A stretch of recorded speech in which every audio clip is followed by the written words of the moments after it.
అందరికీ నమస్కారం. మనం ఆధ్యాత్మిక గ్రంథాలలో అత్యంత శక్తివంతమైనది, పవిత్రమైనది శ్రీ గురు చరిత్ర. ఈ రోజు నుండి మనం ఈ దివ్య గ్రంథంలోని ప్రతి అధ్యాయాన్ని కథ రూపంలో తెలుసుకోబోతున్నాం. ఈరోజు మొదటి అధ్యాయం మనకు ఒక గొప్ప సత్యాన్ని బోధిస్తుంది. చీకట్లో ఉన్నప్పుడు ఒక తాడును చూచి మనం పాము అనుకొని భయపడతాం. కానీ వెలుగు రాగానే అది కేవలం తాడు మాత్రమే అని తెలిసి మన భయం పోతుంది. అలాగే అజ్ఞానం అనే చీకట్లో ఉన్నప్పుడు ఈ లోకం మనకు భయాన్ని, దుఃఖాన్ని ఇస్తుంది. కానీ గురువు చూపించే జ్ఞానం అనే వెలుగు మనకు కలిగితే అంతా ఆ పరబ్రహ్మ స్వరూపమే అని మనకు అర్థమవుతుంది.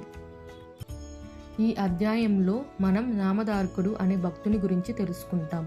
అతను మనలాగే సంసార బాధలతో, కష్టాలతో విసిగిపోయి ఉంటాడు. స్వామి, అందరి కష్టాలు తీర్చే నీవు నా మొర ఎందుకు వినడం లేదు? నీవు దయామయుడివి కదా, నాపై నీకు కరుణ కలగదా అని ఆవేదనతో శ్రీ నృసింహ సరస్వతి స్వామిని వేడుకుంటాడు.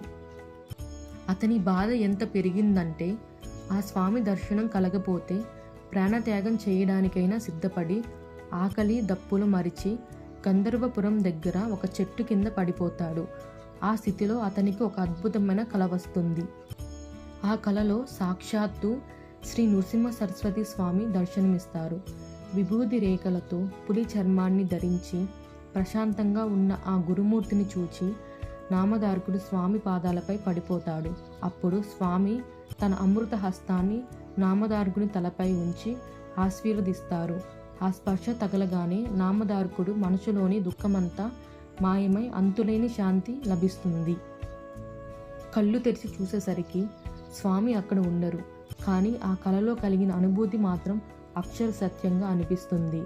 అప్పుడు అతనికి స్వామి పరమ శిష్యుడైన సిద్ధిముని పరిచయం అవుతారు. నాయనా, నీ భక్తికి స్వామి ప్రసన్నుడయ్యారు.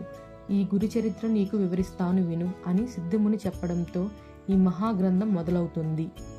మొదటి అధ్యాయం మనకి ఇచ్చే సందేశం ఒకటే: మనం మనస్ఫూర్తిగా ఆర్తితో గురువుని పిలిస్తే ఆయన మనకు ఖచ్చితంగా దర్శనమిస్తారు, మన కష్టాలను తీరుస్తారు.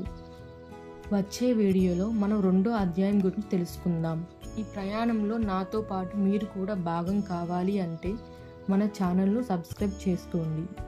శ్రీ దత్తాయ గురువే నమః. శ్రీ శ్రీ పాద శ్రీ వల్లభాయ నమః. శ్రీ నృసింహ సరస్వత్యై నమః.